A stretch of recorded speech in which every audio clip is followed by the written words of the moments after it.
Tai gali būti pažįstama progresija vykstanti daugelėje pasaulių. Naujai susiformavusi planeta ramiai sukasi aplink savo žvaigždę. Iš lėto formuojasi gyvybė. Evoliucionuoja kaleidoskopinė būtybių procesija. Atsiranda intelektas, kuris bent jau iki tam tikro taško suteikia milžinišką išgyvenamumo pranašumą. Tada išrandama technologija. Akimirksniu sukuriami pasaulį keičiantys aparatai. Kai kurios planetos civilizacijos išsikelia teisingus tikslus, nusistato limitus tam, ką dera ir ko nederėtų daryti, ir saugiai išgyvena pavojingus laikotarpius. Kitos, netokios sumanios ir sėkmingos, išnyksta. Tai viena priežastis, kodėl ilgojoje astronominėje perspektyvoje yra kažkas itin charakteringo dabarčiai. Tai pirmasis kartas mūsų planetos istorijoje, kai kuri nors rūšis savo valingais veiksmais kelia pavojų savo pačiai, bei daugeliu kitų rūšių.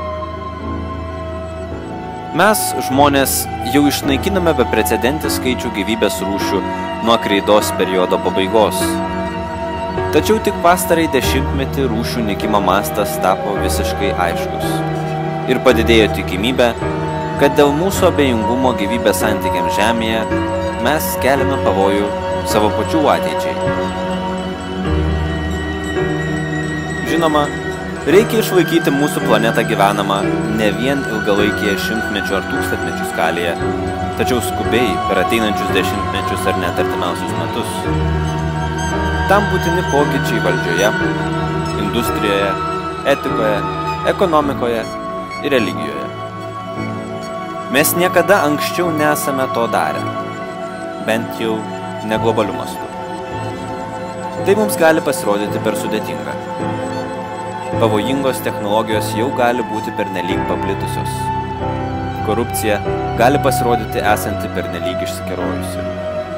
Gali atsirasti pernelyg daug kivirčų tarp skirtingų etninių bendruomenių, tarp skirtingų šalių ir ideologijų, kad teisingi globalūs pokyčiai būtų įgyvendinti. Tačiau mes, žmonės, istorijoje esame pasiekę ilgalaikių socialinių pokyčių, kurie daugeliui mūsų atrodė neįmanomi.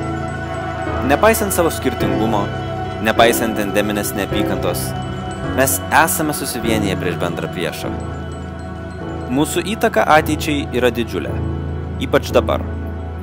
Šiomis dienomis mes atrodome turi daug daugiau valios pripažinti tykančius pavojus, nei tarkim prieš dešimtmetį. Naujai pripažinti pavojai grasina vienodai mums visiems. Niekas negali pasakyti, kuo viskas baigsis ateityje. Tačiau tai taip pat, galime pridurti, yra pirmas kartas, kai žmonija yra gebanti keliauti į kitas planetas ir žvaigždes. Jūreiviai ramioje jūroje mes jaučiame artėjant prizą.